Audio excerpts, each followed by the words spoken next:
اور اے رسول اللہ اگر آپ حکم دیں گے کہ سمندروں میں گھوڑے دوڑا دو تو خدا کی قسم ہم سمندروں میں گھوڑے دوڑا دو.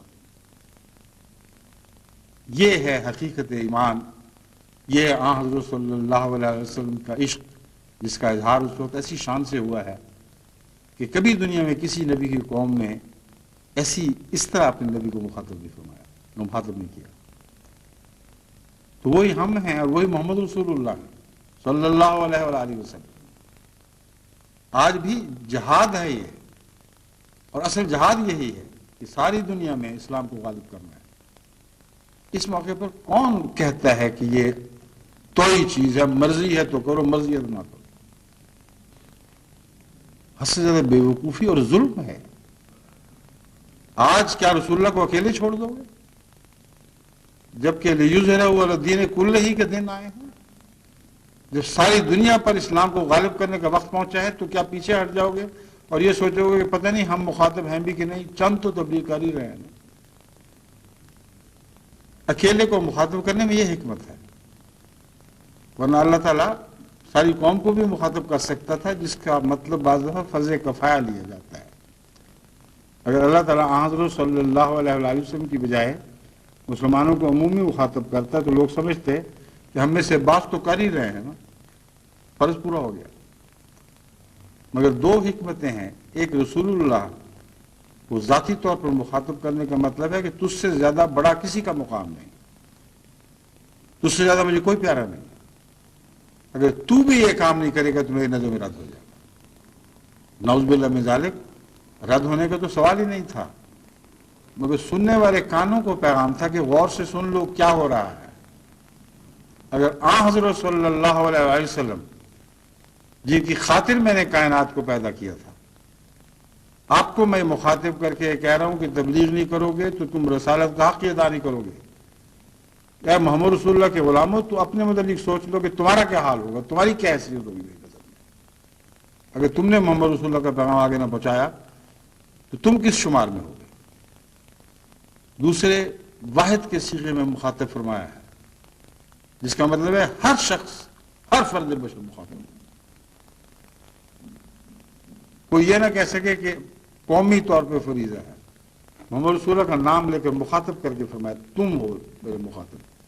وہ آپ کی ذات کے تعلق سے جو بھی حضرت صلی اللہ علیہ وآلہ وسلم کی غلامی کا دم بھرتا ہے وہ ہر ایک مخاطب ہوتا چلا جاتا ہے، ایک بھی اس سے باہر نہیں رہتا.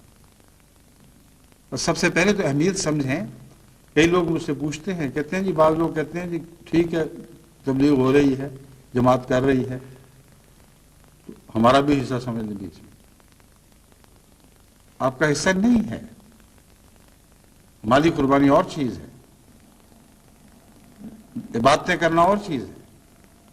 اور تبلیغ کو واضح طور پر مقرر پیش نظر رکھتے ہوئے اللہ تعالیٰ نے یہ حکم جو دیا وہ ان ساری قربانیوں کے علاوہ تھا.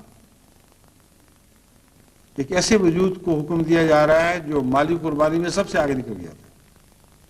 ایک ایسے وجود کو حکم دیا جا رہا ہے جو بدنی قربانی میں سب سے آگے نکل چکا تھا، جو عبادتوں کو اس مقام تک پہنچا دیا، جس نے پہنچا دیا تھا کہ اس سے آگے عبادتوں کا تصور باندھا ہی نہیں جا سکتا. اس کو مخاطب کر کے فرما رہا ہے اگر تو نے یہ تبلیغ کا حق ادا نہ کیا فما بلغت رسالت،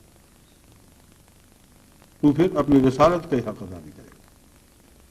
تو پہلے تو دماغ سے یہ کیڑا نکالیں کہ عمومی طور پر جماعت تبلیغ کر رہی ہے اس لیے کافی ہے. ہر شخص کا فرض ہے کسی نہ کسی طرح ضرور حصہ ڈالیں، اور اس کے حصے ڈالنے کی بہت سی صورتیں جماعت پیدا کر سکتی ہے. مختلف خطبوں میں پہلے بھی بیان کر چکا ہوں، اب میں پھر یاد دہانی کروا رہا ہوں کہ لوگ بھول جاتے ہیں. اب جتنے بھی خصوصیت کے ساتھ مغربی ممالک ہیں ان کی جماعتوں کا فرض ہے کہ مسلسل اس پہلو کو اب اپنے پیش نظر رکھیں. ہر مجلس عاملہ میں ان باتوں پر غور کریں. کبھی ایک پہلو پر عمل کر کے اس کا نظام جاری کریں، پھر دوسرے پہلو پر غور کر کے اس کا نظام جاری کریں. تھکیں اور ہاریں نہیں جب تک کہ یہ نظام کلیتاً جاری نہیں ہو جاتا اور سارے احمدی، مرد ہوں یا عورت، بڑے ہوں یا بچے، وہ اپنے اپنے رنگ میں اس میں شامل نہ ہو جائیں. شامل ہونے کے لیے ہر ایک کی صلاحیت ہی ہوا کرتی ہیں. بعض ایسے بھی شامل ہونے والے ہوتے ہیں جو بستر پہ پڑے دعائیں کرتے ہیں، کون کہہ سکتا ہے کہ وہ شامل نہیں ہے؟ مگر اس سے زیادہ توفیق نہیں ان کی.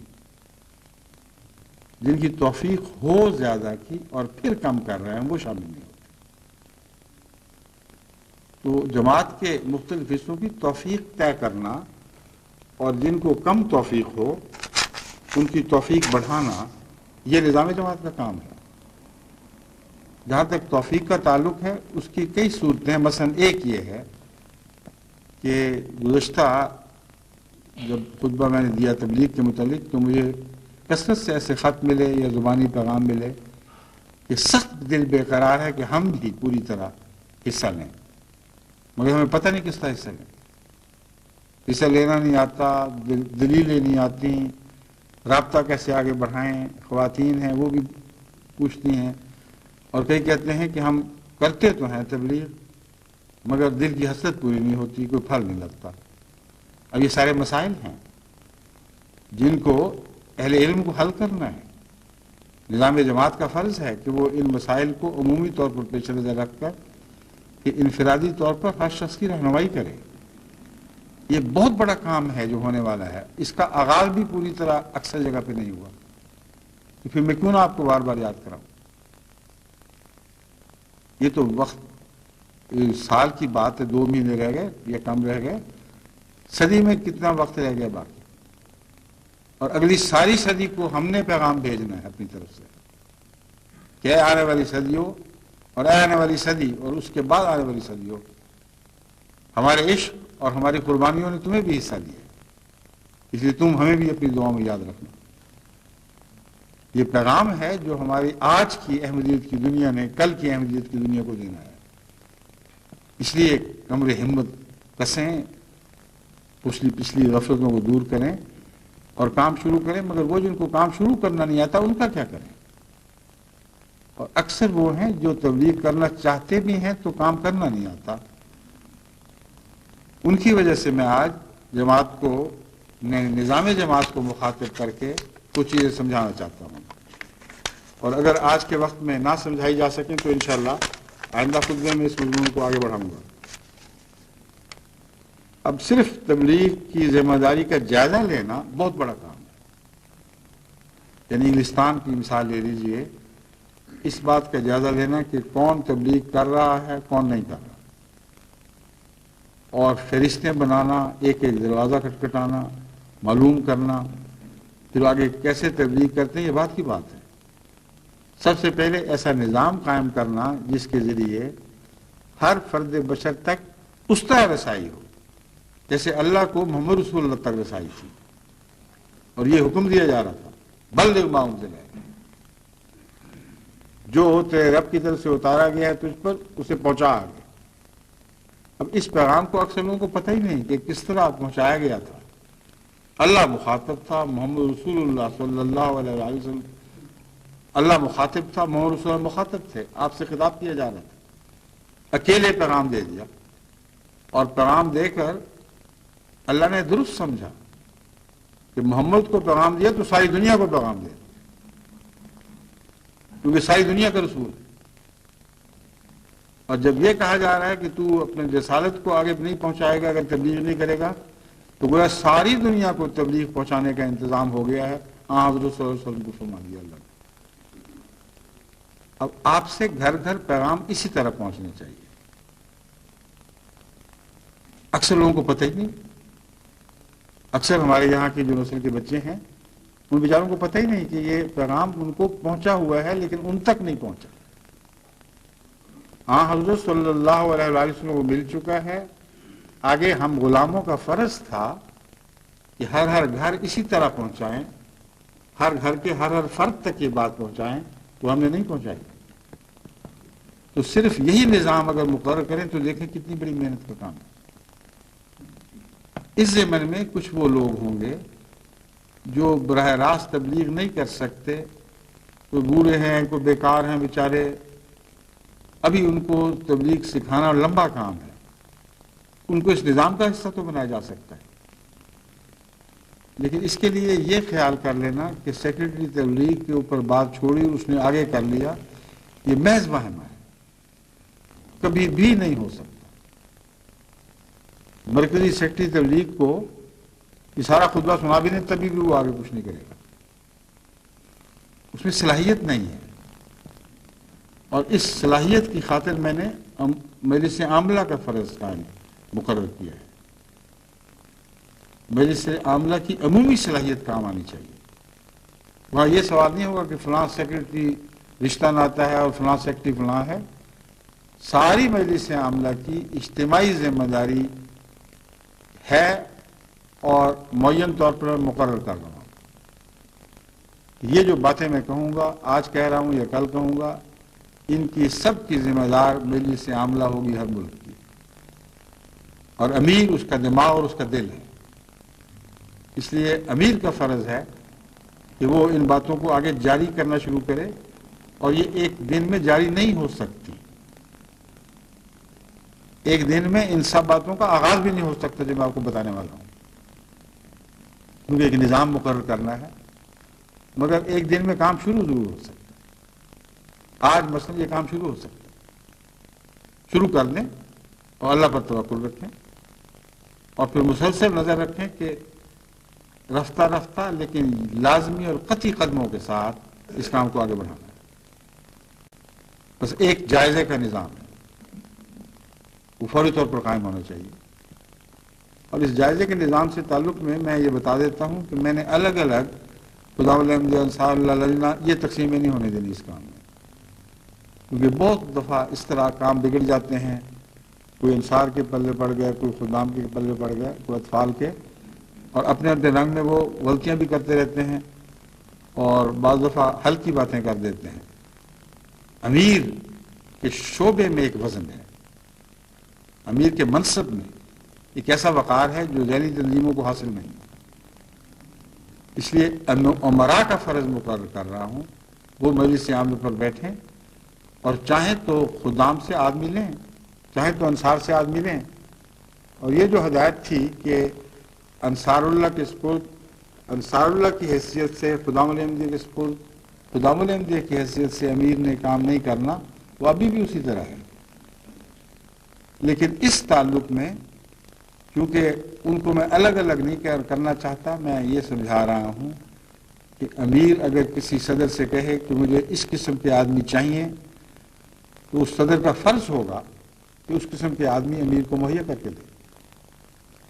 اور جہاں تک کریڈٹ کا تعلق ہے، یہ فضول اور ہلکی باتیں ہیں کہ خدا الاحمدیہ نے کریڈٹ لے لیا، لجنہ نے کریڈٹ لے لیا، کریڈٹ تو اللہ دیا کرتا ہے۔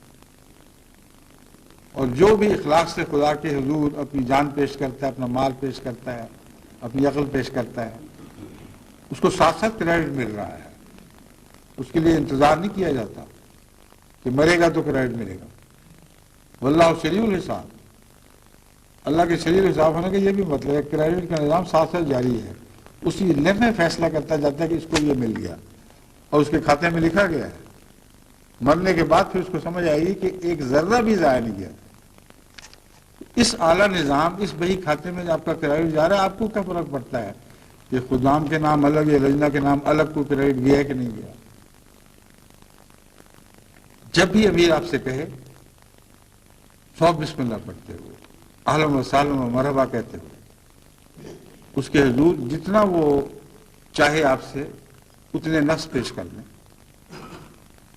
کہ ہمارے فلاں فلاں حلقے میں یہ ہیں، وہ آپ کے اس بتائے ہوئے کام میں خصوصی طور پر مدد کریں گے۔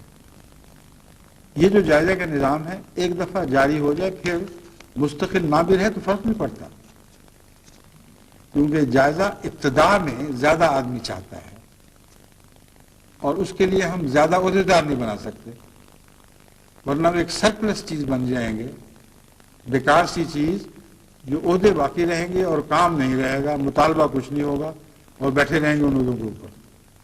اس لیے عہدوں کی تقسیم میں نہیں کر رہا، کام کی تقسیم کر رہا ہوں۔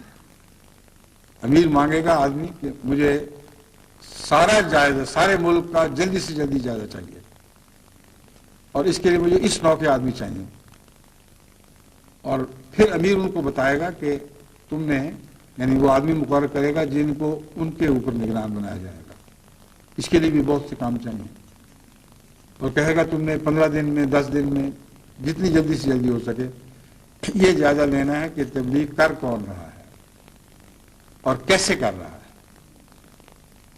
اور جب کیسے کی بات شروع ہوگی پھر ایک اور نظام شروع ہو جائے گا کہ بتانا کیسے ہے ان کو کہ کیسے تبلیغ کی جاتی ہے۔ اکثر لوگ تو کہتے ہیں ہمیں حاضر ہیں جی بتاؤ کس طرح تبلیغ کرنا، لیکن جب آپ تبلیغ کرنے کی خواہش رکھنے والوں کا جائزہ لیں تو وہاں آپ کو پتہ چلے گا کہ کتنا بڑا سکون ہے۔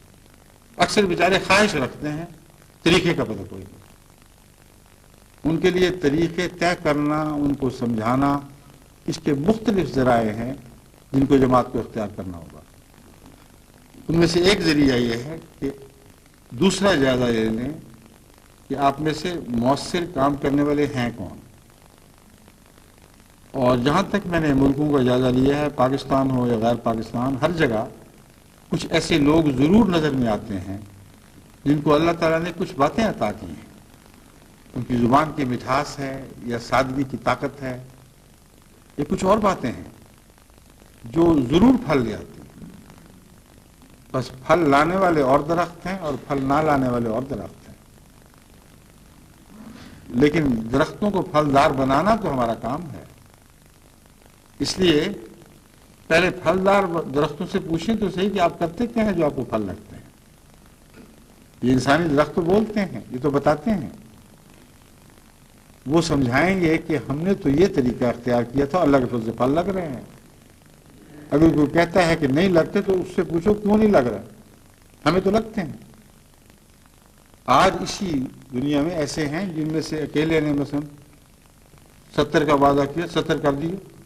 بعض ایسے ہیں کہ ساری جماعت کا وعدہ اکیلے نہیں پورا کیا ہوا ہے اور باقی چپ کر کے بیٹھے، اور رپورٹ ہے کہ الحمدللہ جماعت فلاں کا وعدہ پورا ہو گیا، اتنا ٹارگٹ تھا، اتنا ہو گیا۔ جب پتہ کرو تو ایک ہی شخص تھا جس نے یہ سارا کام پورا کیا۔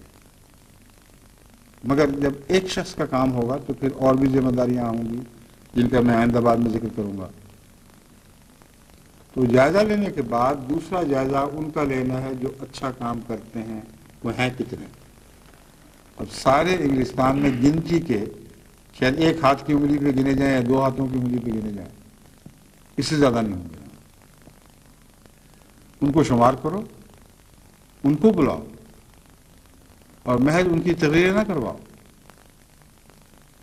خود مجلس عاملہ بیٹھ کے ان سے سمجھیں،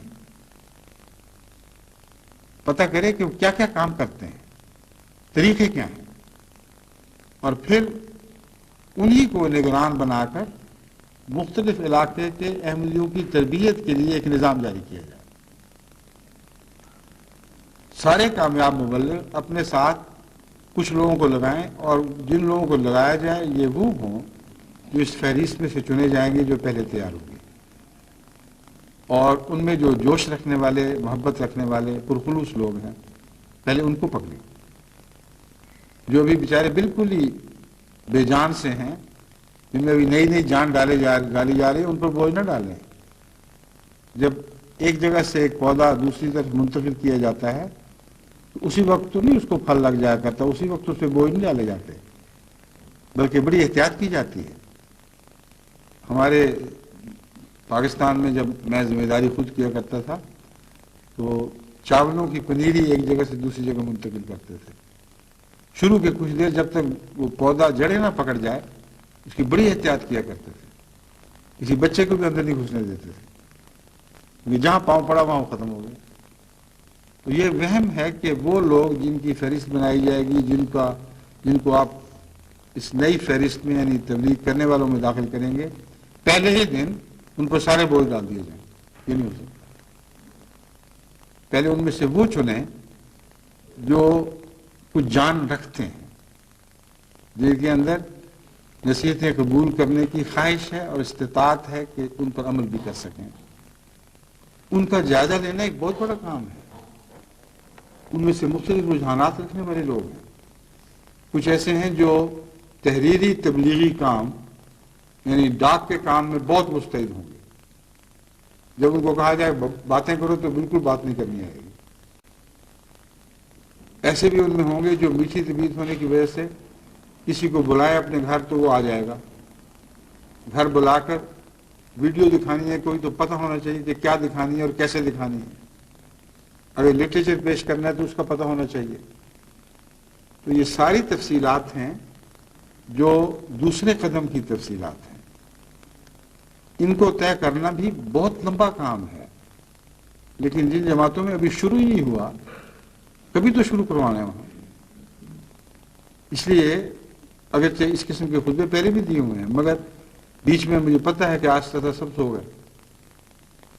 اس لیے بار بار یہ بتانا پڑتا ہے، آپ کو یاد کرانا پڑتا ہے کہ یہ طریقہ کار ہے. اس ضمن میں مثلاً اگر آپ تبلیغ کا جائزہ لیں گے تو لٹریچر کا بھی تو جائزہ لینا پڑے گا. لٹریچر کا جائزہ لیں گے تو آڈیو کیسٹس کا بھی جائزہ لینا ہوگا، ویڈیو کیسٹس کا بھی جائزہ لینا ہوگا. یہ بھی تو جائزہ لینا ہوگا کہ اس لٹریچر میں کیا ہے، مخالف کیا شرارتیں کرتا ہے، اس کا جواب کس کس لٹریچر میں موجود ہے. آڈیو ویڈیو میں کس قسم کی شرارتوں کے جوابات موجود ہیں. کون سی ایسی چیزیں ہیں جو سوال جواب کے طور پر نہیں بلکہ جماعت کی خدمت کا تعارف کرانے میں بہت اثر رکھتی ہیں. مجالس ہیں عربوں کے ساتھ، جرمنوں کے ساتھ، اور دوسری قومیں ہیں، البینینز وغیرہ ہیں. صرف ان کو دیکھنا ہی ایک اثر ڈال دیتا ہے. غرضی کہ یہ جائزہ اپنی ذات میں ایک بڑا بھاری کام ہے، اور اس جائزے کے بغیر آپ ان لوگوں کو جو تبلیغ کرنا چاہتے ہیں ان کو معین ٹھوس کام دے ہی نہیں سکتے. مجبوری ہے.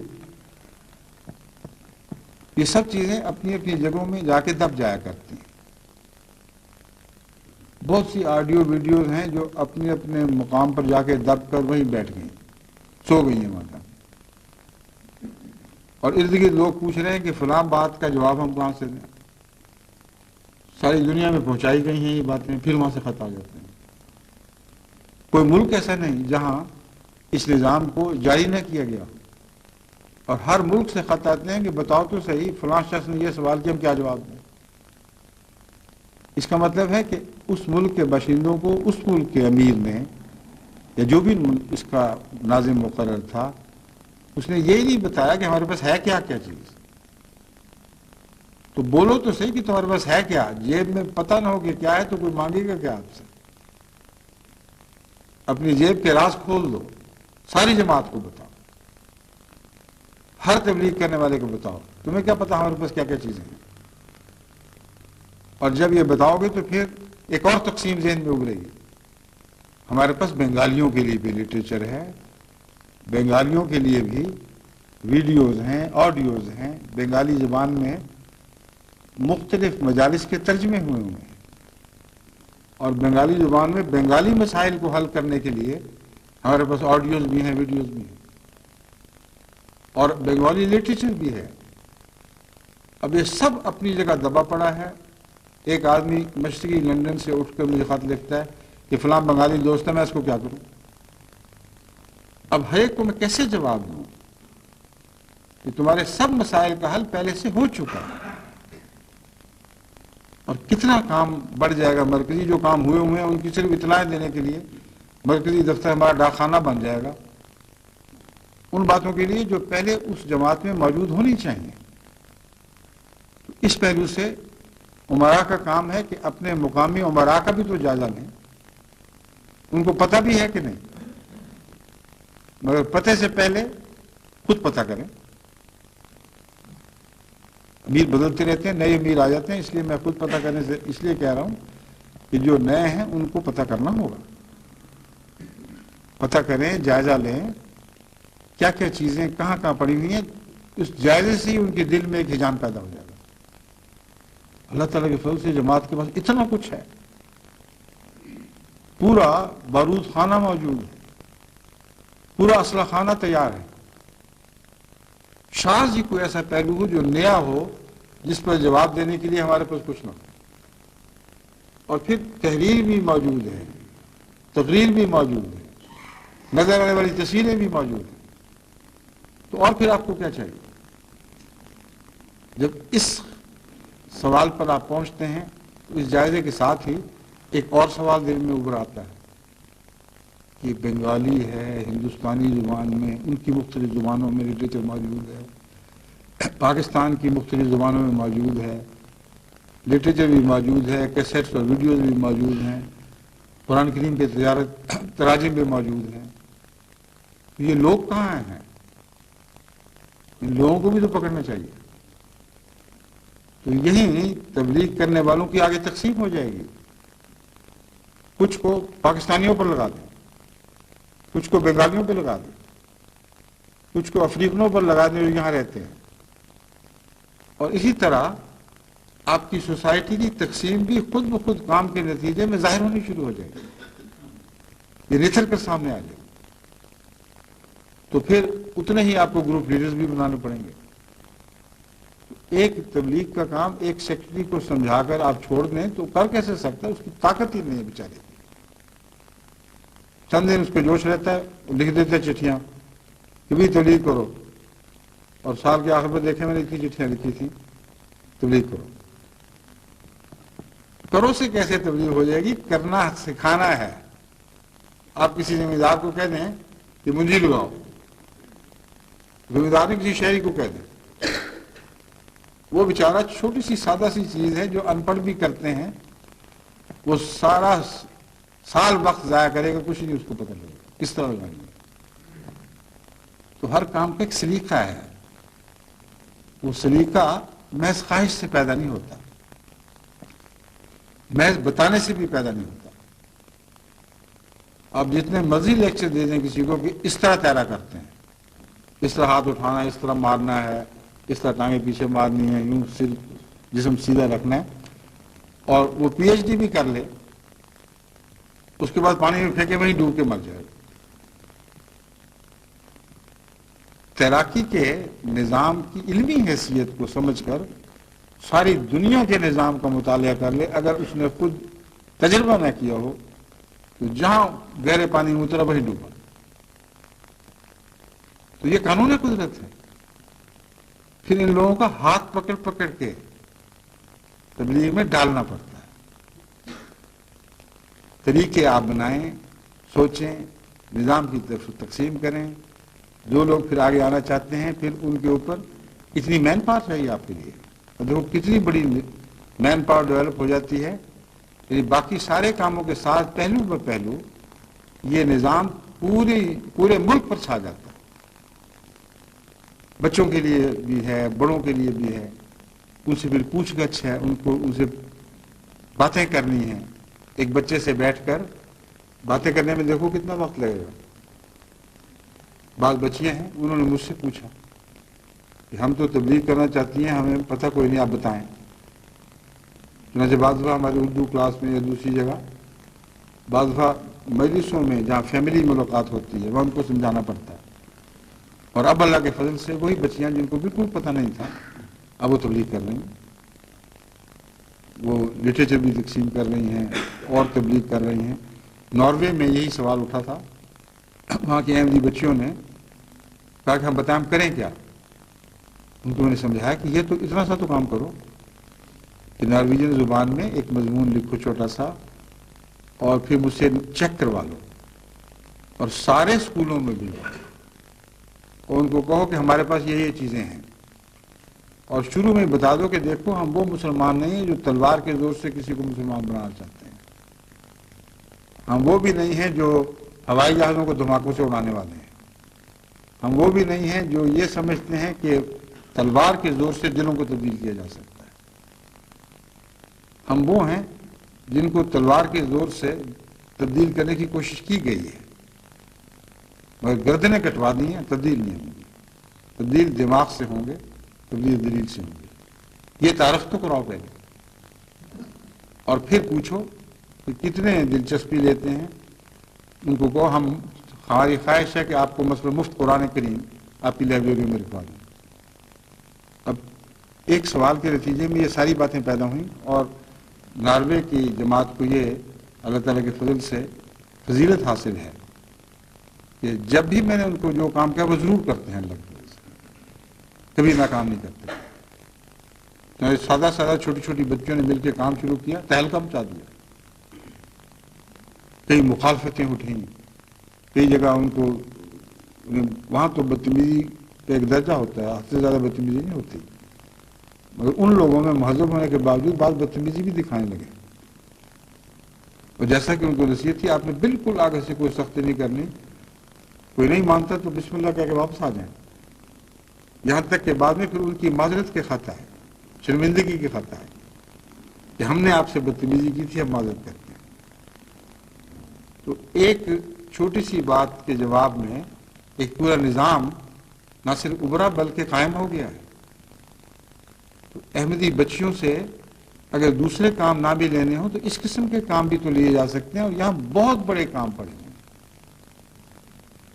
یہاں جتنے اسکول ہیں ان کی لائبریریاں ہیں، ان تک سلسلے کا بنیادی لٹریچر پہنچانا اتنا بڑا کام ہے کہ اس کی جماعت کو اس وقت توفیق نہیں، لیکن اس کام کو اگر آپ مہینوں میں بانٹیں، سالوں میں بانٹیں اور شروع کر دیں تو پھر ہو سکتا ہے۔ مثلا قرآن کریم انگریزی، حضرت مولوی شیر علی صاحب کا قرآن کریم دنیا کا بہترین ترجمہ ہے، وہ عرب بھی مجبور ہیں یہ کہنے پر کہ یہی بہترین ترجمہ ہے، سعودی عربین بھی یہ کہنے پر مجبور ہیں کہ یہی بہترین ترجمہ ہے۔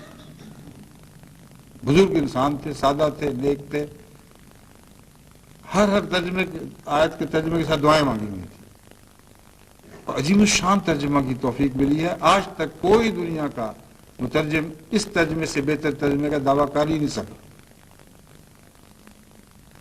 یہ قرآن کریم پھیلانا ہے مسئلہ۔ دیکھیں کتنے یہاں ہزارہا اسکول ہیں اور یونیورسٹیوں کے آگے شعبے ہیں، اور ہر اسکول کے ساتھ مختلف شعبے بھی وابستہ ہیں۔ ہزارہا جو میں نے کہا ہے، میرے نزدیک اگر صرف تعلیمی لائبریریوں کو آپ دیکھیں جو چھوٹی چھوٹی لائبریریاں ہیں، یا ان کے ساتھ دوسری لائبریریوں کو ڈال دیں جو حلقوں کی لائبریریاں ہیں، تو کم سے کم 50,000 لائبریری انگلستان میں نکلے گی، کم از کم۔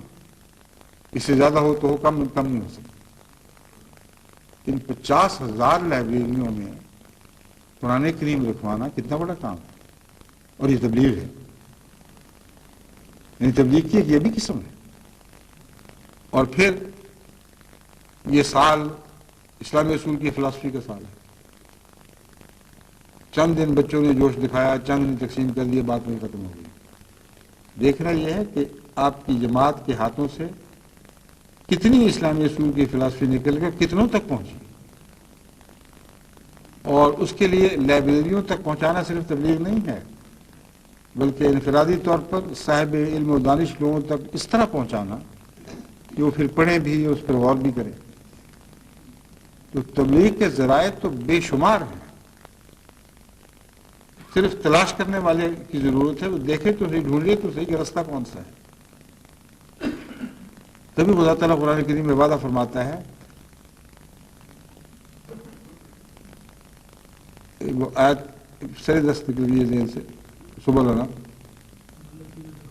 ہاں، والذین جاہدوا فینا لنہدینہم سبلنا، میں کئی دفعہ یہ آیت آپ کے سامنے پڑھ چکا ہوں۔ اللہ تعالیٰ فرماتا ہے جو لوگ ہمارے بارے میں جہاد کرتے ہیں، یعنی ہمیں تلاش کرتے ہیں، لنہدینہم سبلنا، ہم نے فرض کر لیا ہے، لازم ہے، کوئی اس بات کو ٹال نہیں سکتا کہ یقیناً بالضرور ہم ان کو اپنے تک ہدایت دے کے رہیں گے، اپنے رستوں کی طرف لا۔ اب رستہ تو صراط مستقیم ایک ہی ہے نا، یہ مراد ہے رستوں سے، یعنی صراط مستقیم تک اگر پہنچنا ہے تو تبلیغ یا دوسرے جتنے بھی نیکی کے رستے ہیں، چھوٹے چھوٹے مختلف راہوں میں بٹے ہوئے ہیں، ان میں سے جس رستے پر آپ چلیں گے اور دعا کریں گے اللہ تعالیٰ آپ کا ہاتھ پکڑ لے گا۔ ایک رستہ ان میں سے یہ ہے کہ لائبریریوں تک بات پہنچائی جائے، دوسرا رستہ یہی کتاب اہل علم و دانش تک اس سال کے ختم ہونے سے پہلے پہنچا دی جائے۔ انگلستان کی جماعت میں اگر 1,00,000 کتاب تقسیم کرنے کا فیصلہ ہو تو یہ زیادہ نہیں ہے، مگر فیصلہ ہوگا پھر آئے گا کہاں سے، روپیہ کہاں سے آئے گا، پھر وہ تقسیم کیسے ہوگا۔ اگر اس نظام کو قائم کیے بغیر آپ بڑی بات کر لیں گے، بڑی چھلانگ لگا دیں گے، ایک اسلام کی جماعت کی طرف سے 1 لاکھ کا آرڈر لے لیں، ہمیں 1 لاکھ کتاب دے دیں، تو یہ آرڈر لینا بھی بیوقوفی ہوگا، کیونکہ مجھے پتہ ہے کہ اس نے پھر کہیں نہ کہیں ڈمپ ہو جانا ہے۔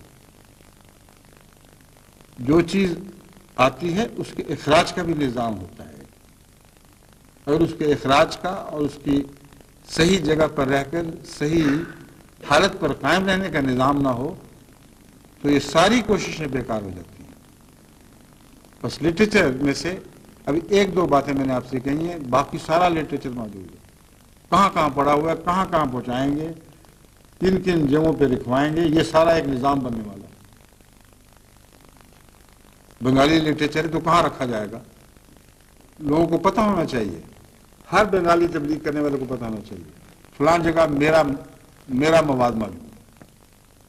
میرا صرف اتنا کام ہے کہ اپنے امیر یا اپنے مقامی صدر سے کہوں یہ چیزیں مجھے مہیا کر دو، اور پتہ ہونا چاہیے کہاں سے ملتی ہیں، اور ہر شعبے کے انچارج کو ہی نہیں، ہر صدر کو، ہر امیر کو معلوم ہونا چاہیے، خواب اس شعبے کے انچارج براہ راست ہو جانا کہ میرے شعبوں میں جو سارے شعبے دراصل امیری کے ہوتے ہیں ان میں یہ چیز فلان جگہ ہے، یہ چیز فلان جگہ ہے، اس کا باقاعدہ نظام لکھا ہوا سامنے چارٹوں کی صورت میں لٹکا ہو یا نہ لٹکا ہو۔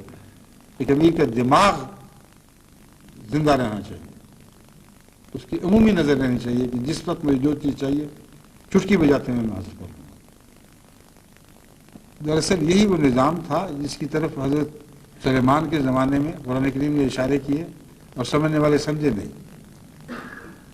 ہر چیز کے لیے حضرت سلیمان نے ایسا نظام قائم کیا ہوا تھا اور ایسے آدمی مقرر تھے کہ گویا جب وہ ضرورت پڑتی تھی چٹکی بجاتے میں حاضر کرتے ہیں، آنکھ جھپکنے میں حاضر کرتے ہیں، یہ محاورہ تھا۔ ایسے صاحب علم تھے جن کو صنائی کے اوپر مہارت حاصل تھی، ان صاحب علم لوگوں میں سے ایک نے دعویٰ کیا، آپ نے فرمایا ہاں، اس نے گویا دیکھتے دیکھتے حاضر کر دیا، یعنی ایک ایسا تخت بنا دیا جو ملکہ سبا کے تخت سے اتنا مشابہ تھا کہ جب اس نے دیکھا تو اس نے کہا کاننا ہو، یہ نہیں کہا وہی ہمارے گھر سے چوری ہوا ہے، اس نے کہا ایسا مشابہ ہے کہ گویا وہی ہے۔ تو یہ نظام کا کام ہوا کرتا ہے، اور اللہ تعالیٰ نے اس نظام کی مثالیں قرآن کریم میں ہمیں سمجھا دی ہیں۔ تو امیر کے لیے ایک دفعہ نظام بنانا مشکل کام ہے، نظام پر کاشی ڈالنا مشکل کام ہے، ایک دفعہ ڈال بیٹھے تو پھر مزے ہی مزے ہیں، کیونکہ پھر اس کا سارا وقت مصروف تو رہے گا مگر ان باتوں میں مصروف رہے گا جو گویا اس کی انگلی کی نوکوں پر لکھی ہوں گی، بے چینی نہیں پیدا ہوگی۔ کام جتنا بڑھے گا اس کو پتہ میں نے فلان جگہ فلان آدمی کے سپورٹ کام کرنا ہے، فلان جگہ فلان آدمی کے کام سپورٹ کرنا ہے، یہ کام اس طرح ہوگا، وہ کام اس طرح ہوگا، ذہن پوری طرح منظم ہو چکا ہوگا، اور اسی کا نام قرآن کریم میں فاستویٰ علی العرش بیان کیا گیا۔ اللہ تعالیٰ نے 6 دن لگائے، اور اللہ کے دن بہت بڑے بڑے دن تھے، ساری کائنات کا نظام پیدا کیا ہے، اس میں کوئی ذرہ بھی باقی نہیں چھوڑا۔ اس نظام کے کسی ایک چھوٹے سے حصے پر بھی آپ غور کریں تو آپ اس کا احاطہ نہیں کر سکتے۔ اللہ کی شان دیکھیں، اس تفصیل کے ساتھ سارے نظام بنائے ہیں، تب فرمایا ثم استویٰ علی العرش کہ یہ اس کا عرش تھا، یہ اس کی کائنات تھی، وہ اس کا بادشاہ تھا، وہ اس کائنات کے تخت پر بیٹھا۔ مراد یہ نہیں کہ نکما بیٹھا، نعوذ باللہ، مراد یہ کہ نظام مقرر ہو گیا، اب ہر چیز کے لیے ایک صورت ہے حل ہونے کی، ایک قاعدہ ہے جس کی روح سے وہ معاملہ حل کیا جائے گا اور آگے بڑھایا جائے گا، اور اس کے لیے بے انتہا سوچ کی اور تدبر کی ضرورت تھی۔ ایسے تدبر کی ضرورت تھی کہ آپ چھوٹی سی چیز پر غور کریں تو واقعتاً دماغ بھنا جاتا ہے، ہو کیسے سکتا ہے، مگر ہوا ہے، اور جب ہو گیا تو پھر کائنات کا خدا اس پر مستقل ہو گیا، اور سارا نظام یوں چل رہا ہے کہ ہمیں پر آواز ہی کوئی نہیں آ رہی، چپ چاپ، آپ جتنے سانس لے رہے ہیں بیٹھے، جس کو دمہ ہوگا صرف اس کو آواز آئے گی، باقی کو تو پتہ بھی نہیں لگ رہا کیا ہو رہا ہے۔ اور ہر سانس کے ساتھ جو آگے نظام وابستہ ہیں، اگر میں کھولوں تو آپ حیران رہ جائیں۔ ہر سانس کے ساتھ جو آپ آکسیجن لے رہے ہیں، اس آکسیجن کے خطروں سے خدا تعالیٰ نے آپ کو کیسے بچایا ہوا ہے؟ کیونکہ یہی آکسیجن زندگی کی دشمن ہے، اور کس حفاظت کے ساتھ اس کو باقاعدہ جس طرح پہرے دار مقرر ہوتے ہیں، اس کو وہاں پہنچایا جا رہا ہے جہاں اس کی ضرورت ہے، وہاں اس کے لیے خلا مقرر ہے، وہاں جائے گی، اپنا کام کرے گی، اور پھر جب کاربن ڈائی آکسائڈ میں بدلے گی تو اس کی واپسی کا انتظام کیا ہوا اللہ تعالیٰ نے۔ ایک سانس آپ نے لیا، بھرا، پھیپھڑے کو بھرا اور خارج کر دیا، آپ نے کہا چلو چھٹی ہوئی، اتنی سی بات تھی۔ اتنی سی بات نہیں ہے، یہ صرف سانس کے نظام کے جاری کرنے اور خون کے ہر ذرے تک اس کا فائدہ پہنچانا اور اس کی ویسٹ پروڈکٹ کو واپس کرنا، اتنا بڑا کام ہے۔ اس کا اگر آپ مطالعہ کریں تو آپ کی عقلیں دنگ رہ جائیں گی۔ اور یہ انسانی جسم کے جو نظام ہیں ان کا کروڑوں حصہ بھی نہیں، بے شمار اور نظام جاری ہے، اور ساری کائنات ہے، ہر جانور کا نظام ہے، اس کا اپنا دماغ ہے، ہر چیز کے قوانین مقرر ہیں۔ تو جو باتیں میں آپ کو اختصار سے بتا رہا ہوں، ان میں سے ہر بات کا کروڑوں حصہ بھی اگر آپ باریک نظر سے اپنی آنکھوں کے سامنے دیکھیں گے تو اس میں سے ایک جہان پیدا ہو جائے گا۔ یہ معنی ہے ثم استوى علی العرش کا۔ اللہ نے یہ سارے نظام پیدا کر دیے اور پھر عرش پر اس لیے بیٹھا کہ از خود جاری ہو گئے، گویا کہ آپ ہی آپ چلے جا رہے ہیں۔ آج میری سے سوال جواب میں نے یہی مسئلہ اٹھایا تھا، اردو کی جو میری سے سوال جواب تھی کہ پانی کا دیکھ لو کس طرح خدا اٹھا رہا ہے، کس طرح پہنچا رہا ہے، کس طرح واپس کر رہا ہے، کس طرح ویسٹ پروڈکٹ کو فائدہ مند چیزوں میں تبدیل کیا جا رہا ہے۔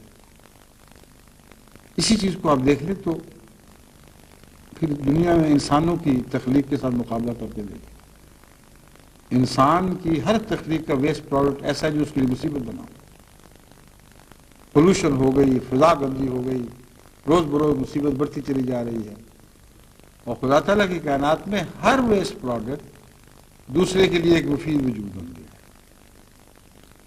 وہی ویسٹ پروڈکٹ ایک کا زہر دوسرے کی غذا، اور ایک ایک ذرہ ہر ویسٹ پروڈکٹ کا دوبارہ سارے نظام میں گھمایا جا رہا ہے۔ اس کا نام ہے استواء علی العرش۔ پھر کام یوں چلتے ہیں جیسے چل ہی نہیں رہے، پتہ ہی نہیں لگ رہا۔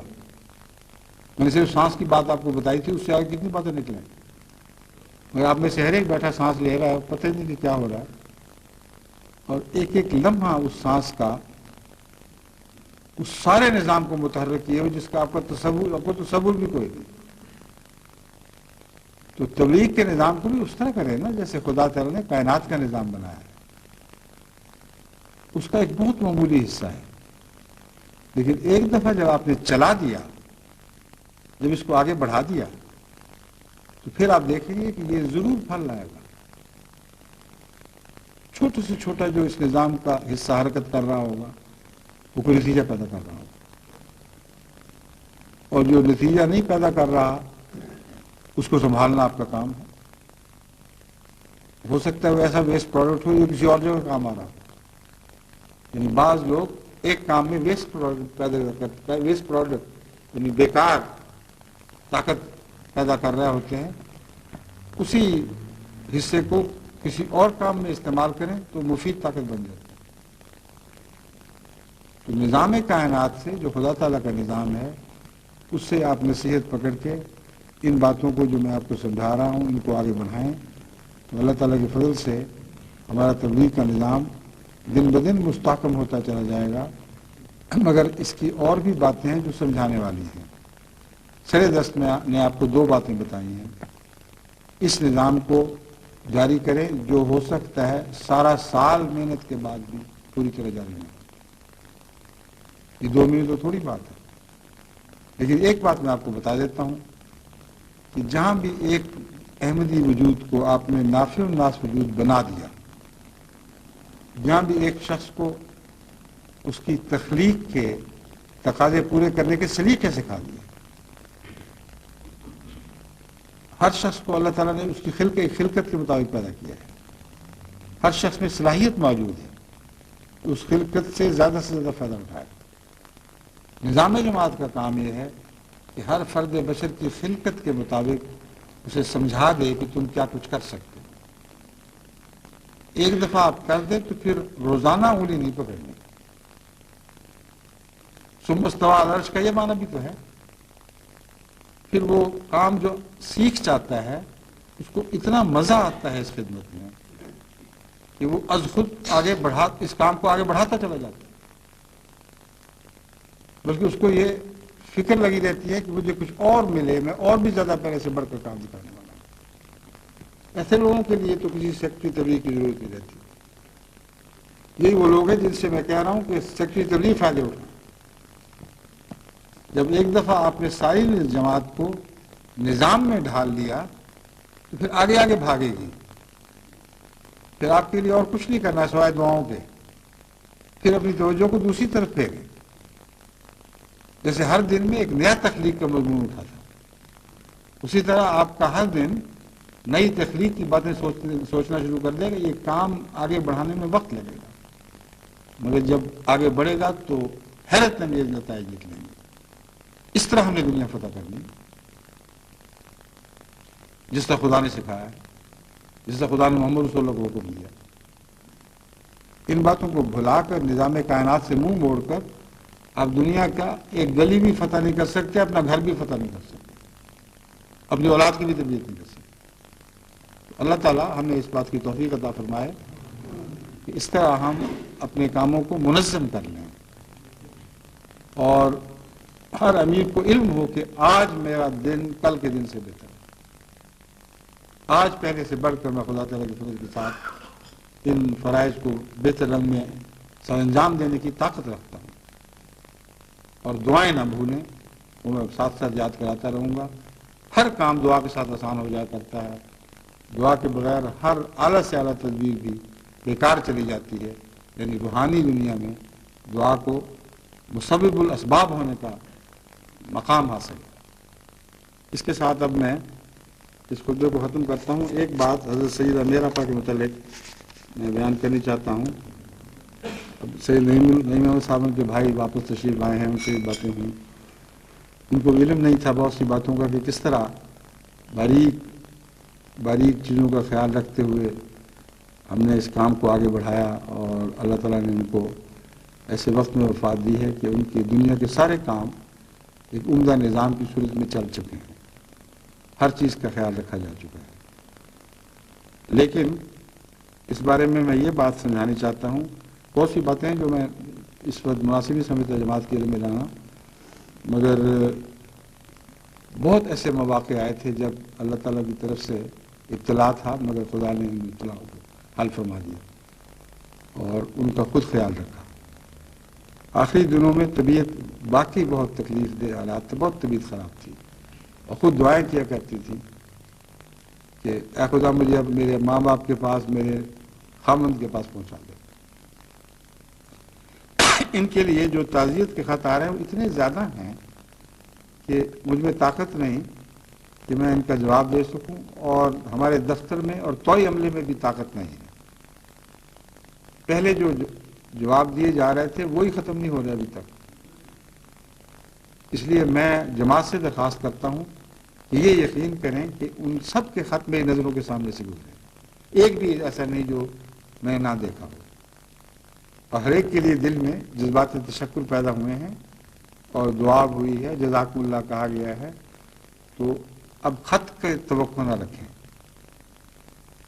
یہی خطبہ، اس خطبے میں جو میں یہ اعلان کر رہا ہوں میری طرف سے جوابی خطوط کا نمائندہ سمجھا جائے. جزاکم اللہ اسم اللہ. اس لیے اظہار تعزیت بے شک کریں، مگر اظہار تعزیت کا جواب یہ ہے جو میں اب دے رہا ہوں. اللہ تعالیٰ سب کو دنیا و آخرت کی بہترین اثرات سے نوازے. حضرت سید امیر آپا کی درجات کو ہمیشہ بلند فرماتا رہے، اور ان کے وہ کام جو نیکی کے کام ابھی ہونے والے باقی ہیں ان کو پوری طرح سے انجام دینے کی مجھے اور جو بھی اس میں ملوث ہے ان کو توفیق عطا فرمائے.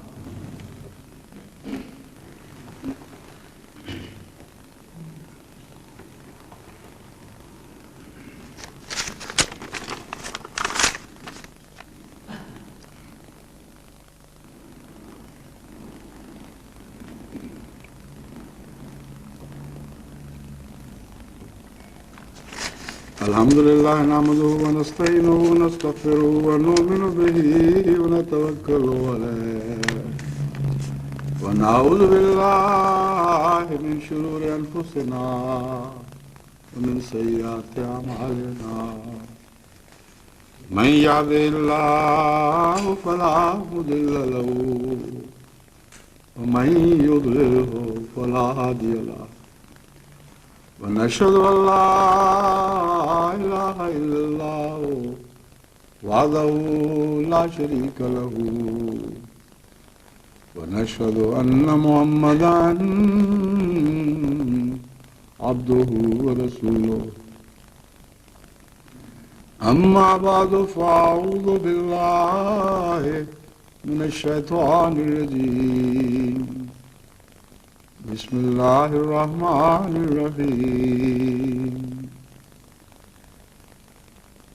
عباد الله رحمكم الله إن الله يأمر بالعدل والإحسان وإيتاء ذي القربى وينهى عن الفحشاء والمنكر والبغي يعظكم لعلكم تذكرون. اذكروا الله يذكركم وادعوه يستجب لكم ولذكر الله أكبر.